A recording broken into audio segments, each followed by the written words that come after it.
You good to go? Let's go.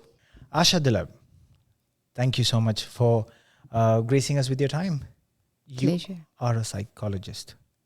And what field do you specialize in? So I'm a clinical psychologist and I work predominantly with adolescents and adults, and I specialize predominantly in relationships. So everything about relationships. So your relationship with yourself, your relationship with your family, your spouse, your relationship with your money, your food, your environment. I think it's all interlayered, and so often when our relationships in our lives are not feeling balanced, your life, your quality of your life will really just be impacted. Okay, interesting. Relationships with everything around. Absolutely. And the word that caught on to my attention was balance. Yes. So what are we going to talk about today? I think we're going to talk about relationships as a whole. And I think perhaps also we can speak about love. Okay. I think that so much of what I see is so often related to just the feeling of love. You know, that feeling of being loved, being able to receive love, being able to give love. And that all links into relationships and trying to get some understanding of this concept of love.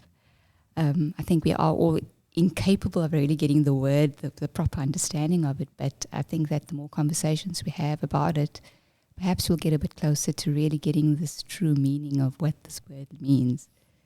I was about to ask, love, when you say that, you mean in a broader perspective, or what exactly is the topic of conversation when it comes to love? I think that if you look at our movies, our poetry, our songs, our music that we listen to, there's a theme of love. There's either struggle in love, or there's something about that feeling, that experience rather. I've recently asked a few people to try and describe what love is for them, and very often they speak about the words that come up is comfort and a feeling of safety, a feeling of belonging, a feeling of completeness. So I've just been, when I speak to people, I'm very curious about this topic and trying to get some sense of the real meaning of it. Because as I say, I think that many have tried to define this word love, but I think we haven't yet come close to it. So I think it's more probably an experience. For me, I think it's almost like a mystery. Like a feeling of an energy exchange between human beings, but definitely rooted in the heart. So from what I understand is this love that we are talking about, it's not from a parent perspective, it's between two partners. Yeah, I think that we have different forms of love. If you think that we have family love, love for our kids, love for our pets, love for our close partners, it feels a bit different. And so I think that it's just that complete experience of it. What does it mean for someone to feel this contentment? Like I always think, love requires a sense of self-centeredness. And when I say self-centeredness, it's not the word self-centered that most people would think it is, like from the place of our ego, being selfish, but self-centered in the sense of your relationship with yourself. In order to feel centered, to feel that sense of peace and balance and contentment. And I think love requires that. Okay. Tell us more, Asha. Yeah, I think that we can look at love in terms of relationships, for example, and when I speak about the self-centeredness, I think that the relationship with oneself is so important. So often with couples that I see, the focus is so much on the beloved other, what the other person is feeling or thinking or asking or not asking or wanting. And I think so often your relationship with yourself takes a knock because you are constantly trying to accommodate or please or to try hard with your partner. And without us realizing, we are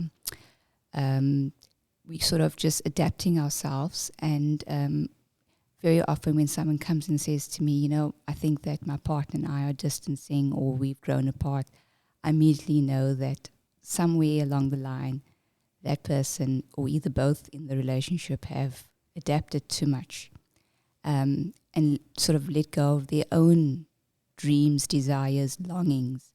So one needs to really focus on that relationship with oneself, because what is a relationship? A relationship is the grandest opportunity for you to get to know who you really are. Well, that is really deep, Asha. And I really wish we released this episode last month before the Valentine's Day, because that again puts a lot of pressure. Like you said, we as in collective, we always try and please our better half or the other half, and at times neglect ourselves to the comfort of being self-centered. Yes, absolutely.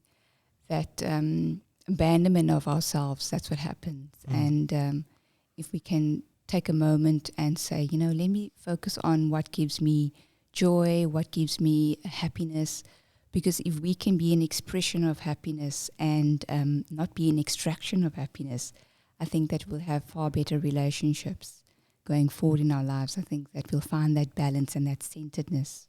But then again, everybody is very highly influenced by media, especially like I mentioned earlier.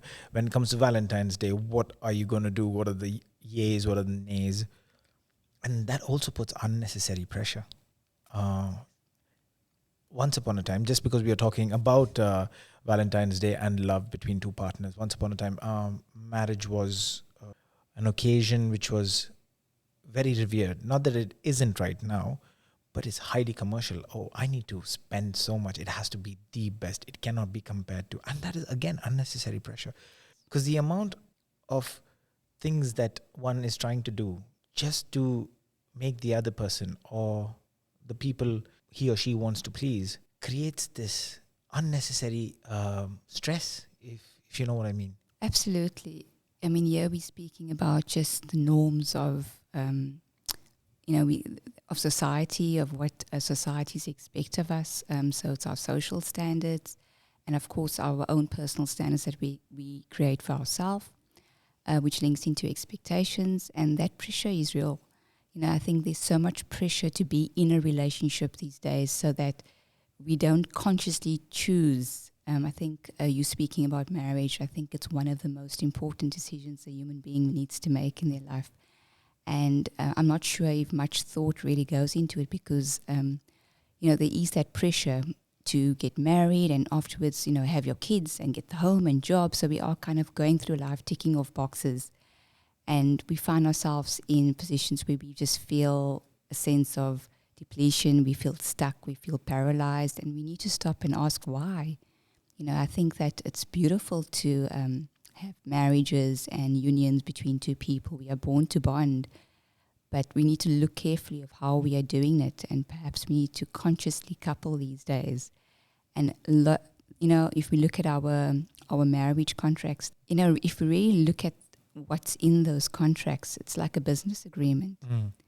And it's about the assets and it's about, all economics and finances and money. And is that what a real marriage is all about? Because when we get married, that's what's in our contracts and that's what's being discussed. And of course, if a couple has to separate, that's also what has to be discussed. So, and if you look at the word money, and you take the word, the first letter and the last letter, if you remove that, what are you left with the word one? So, because it's the one thing that can really cause a lot of conflict in a relationship, not only in terms of couple relationships, but also families and business relationships and friendships. And if you take the two letters and you put it together, the M and the Y, you're left with my. And that word alone is the stress. It's the word I, my, me, mine that is all rooted in our egos. And this is what causes the separateness of individuals. And in fact, we need a sense of oneness, connecting from our place of our mind, from our heart, from our body to give us that complete sense of oneness with an individual. So often we say we fall in love. It's a common phrase. But I think that we need to be rising in love. Okay. You said conscious coupling. Can you tell us a little bit more about it? Sure. So conscious coupling, it's something that I am personally passionate about. I know a lot about conscious uncoupling. There's a lovely book on conscious uncoupling, but I thought to myself when I read the book of conscious uncoupling, I thought we actually need to take a step back and consciously couple in order for couples to be able to, in the event of separation, to consciously uncouple. So to consciously couple is to have conversations about what are we agreeing to in the versions of who we are today as two individuals. But the two individuals, I feel, need to have a sense of completeness in themselves. So often we hear people say, I'm going to be with somebody because they're going to complete me. So my partner completes me. But my view is that we need to have a experience of ourselves as a complete human being. And the other partner, of course, also to feel that completeness. And we are sharing the completeness of one individual with another individual. So that takes a lot of conscious living, conscious thought awareness to really think about what is it that we want, what are we committing to, what are we agreeing to in the versions of who we are today. Because the promises that we make when we decide to get married cannot possibly be the same promises that we can make and keep towards each other 5 years down the line or 10 years down the line. So it's almost like a conscious choice to say, I am with you and I choose you every day. Even if it means that we wake up every morning and say, I choose you. Because if you look at couples and when they first meet, we call it the honeymoon phase. How beautiful. Because what are we doing in that phase? We are searching for the very best in that individual. We complete each other's sentences. We looking for whatever is similar, that we resonate with. Work doesn't matter. It's incredibly amazing how we leave work on time because we're so eager and so excited about being with that person. And most importantly, we are so energized. That feeling, we call it the butterflies in our tummy, but we are physically, mentally, wholeheartedly energized when we have that experience of that honeymoon phase, connecting with someone that we completely resonate with. It's because we are seeing the very good in that person, which often reflects the good within us because we mirror each other. But then we go into a different stage of relationships where we then begin to see that there are differences. And when we start looking at these differences, we need to honor these differences because this is the uniqueness of the individual. But so often we want this experience of this honeymoon where we are still the same. We want that, we share the same interests, we like the same food, we like the same movies, we travel to the same places. But somewhere along the line, the differences come up. And when the differences come up, if we're not consciously aware of the uniqueness of the individual, we can start criticizing the person. We can start accusing them, blaming them. And that's when the separation starts in terms of the relationship breakdown. Because you do require a high level of appreciation and honoring of the person when it comes to the conscious coupling. Because you both, the student and you are learning in the relationship and you are teaching in the relationship. So you're sharing that role. It's such a beautiful union when two people come together. The rise and fall of love, it is inevitable in a relationship. Like you said, from the honeymoon phase, it transitions to different phases in life. And one has to honor the individual for who they are, the good and the otherwise. What will be the telltale signs that one needs to work towards in order to stop the decoupling from happening? There's so many when we talk about decoupling. We see so many red flags that are often on social media. Watch out for communication problems, for money problems, for disconnect. But I think that so many of us are trying to overanalyze, overthink. We are so in our head about everything that we're basically bypassing the heart. And when we bypass the heart, we bypass the heart of the matter, and that is the real emotional connection and resonance between two human beings. There are a lot of factors that can cause a breakdown in a relationship. So often we speak about communication problems. So often when couples come and see me, they would often say, "No, we're here because we're not communicating openly." But I feel that, for me, my experience is that there's no communication problems, but rather honesty problems. Because what happens in our head and what comes out in from our mouth is two different things. Because we go into this mode of wanting to maybe please the partner or not hurt the partner, so we don't really speak our truth.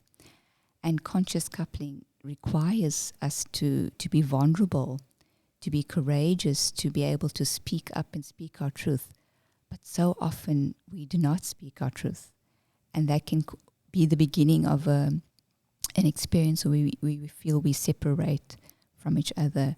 So when you find that your partner is going to a pattern of blaming, criticizing, looking for the negative, focusing on the same, kind of negative attributes, not seeing the best, where you feel that you are lacking energy. That energy I spoke about when you first meet someone in the honeymoon phase, and you are lacking energy in your mind, in your heart, in your body. That's also a telltale sign that, there's something that you are abandoning a part of yourself. You're giving up something. And there has to be an experience of freedom in a relationship. The freedom to be, the freedom to see, the freedom to do, the freedom to love, the freedom to achieve.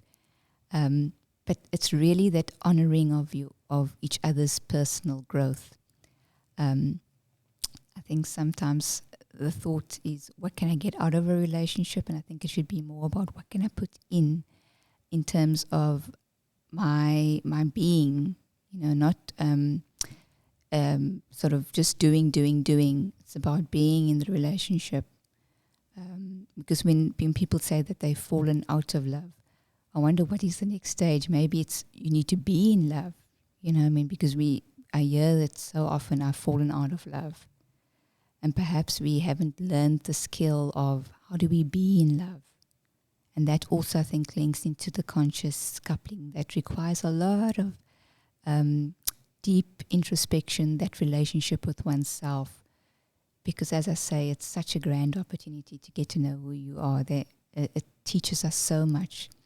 If you think about our caregivers, our parents, our loved ones, whoever looked after us, that relationship is a very important relationship, and it forms the blueprint of how we will do other relationships in our life. So when you ask what may be the red flags, it's quite layered, because any individual that has gone through trauma or certain personality types, people that haven't really felt loved, or sometimes irrational beliefs that I'm not lovable as a person, all of those things can have an impact on how we attach to another human being.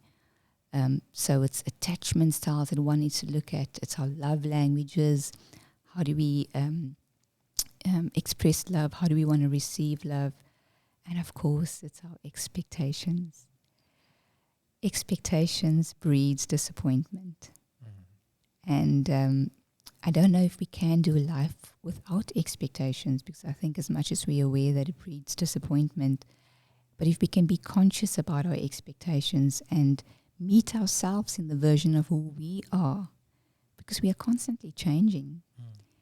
We are not even the same person we were when we woke up this morning. That's how quick we change. So we need to really just tap into ourselves, so that work on oneself is crucial for our relationships with ourselves, with our community, with society, and with the greater world.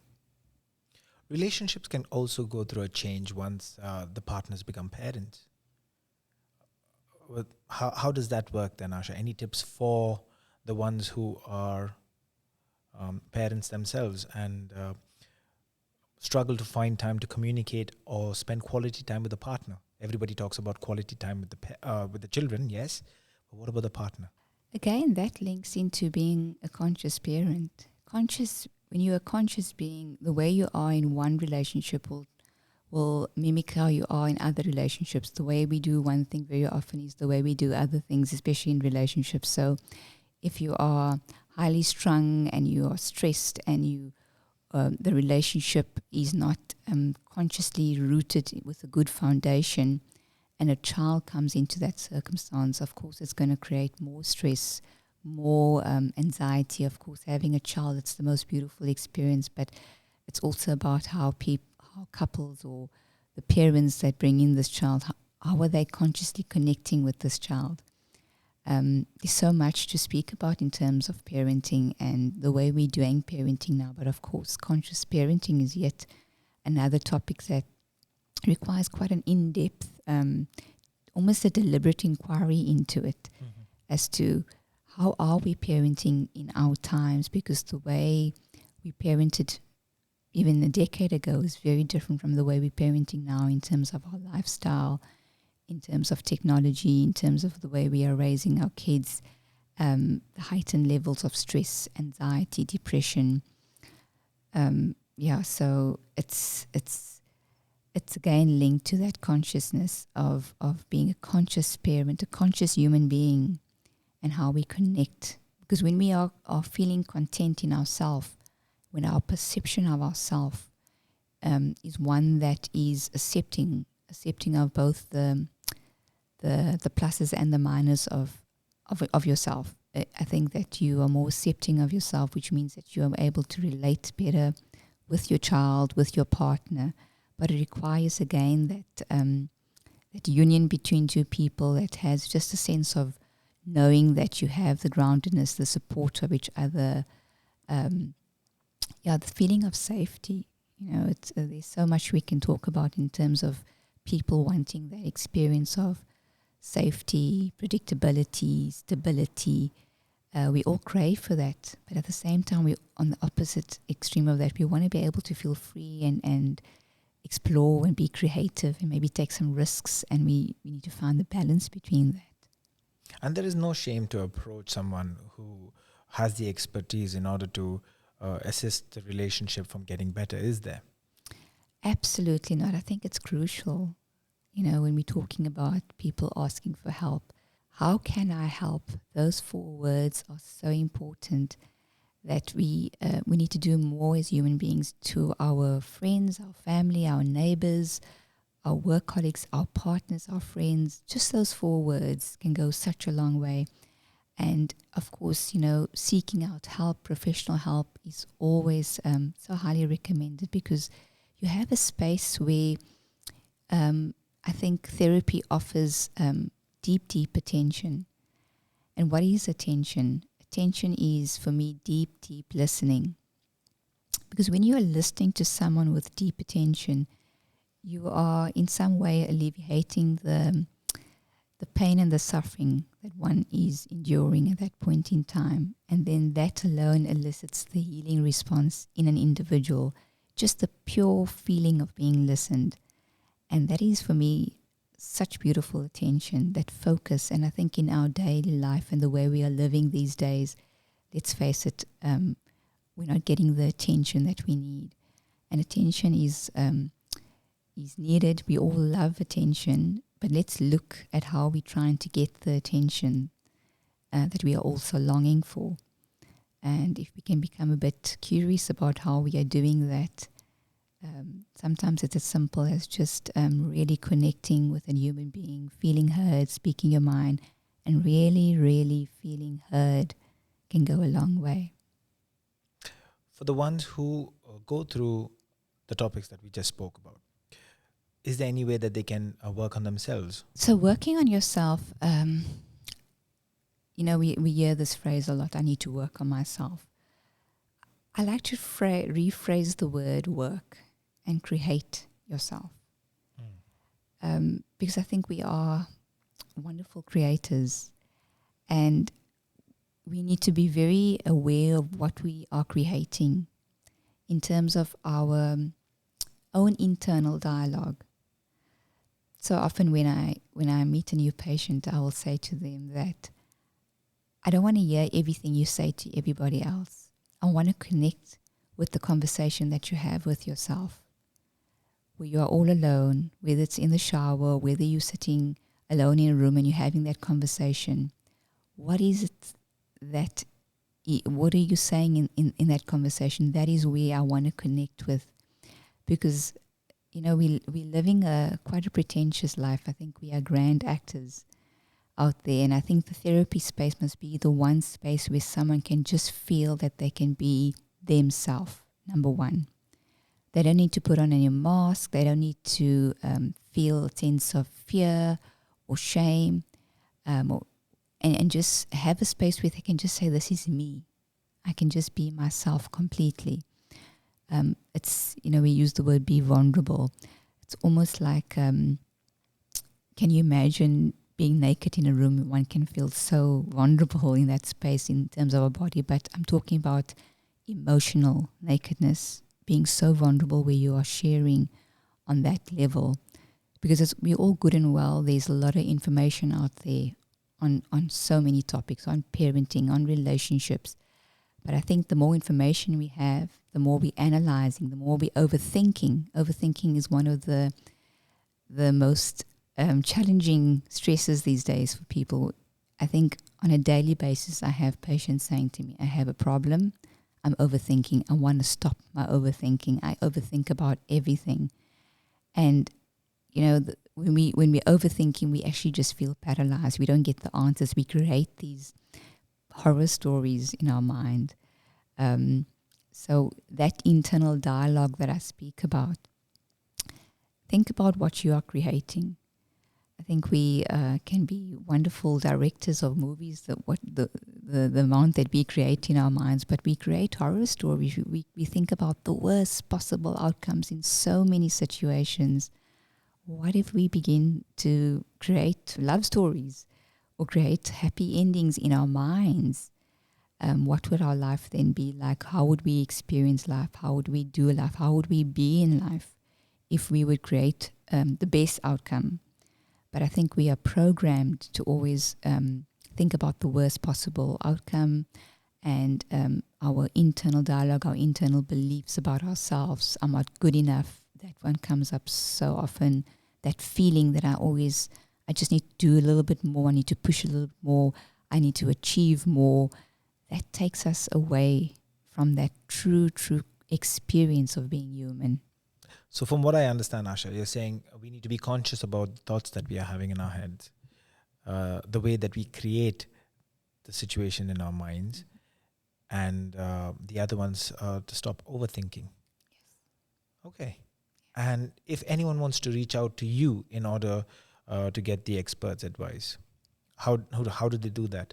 Instagram, Facebook, LinkedIn handles are all at Asha Dullabh. If you Google me, you'll find me. Yep, that's how I found you. And thank you so much, Asha. I will also mention this on the description below. Fantastic.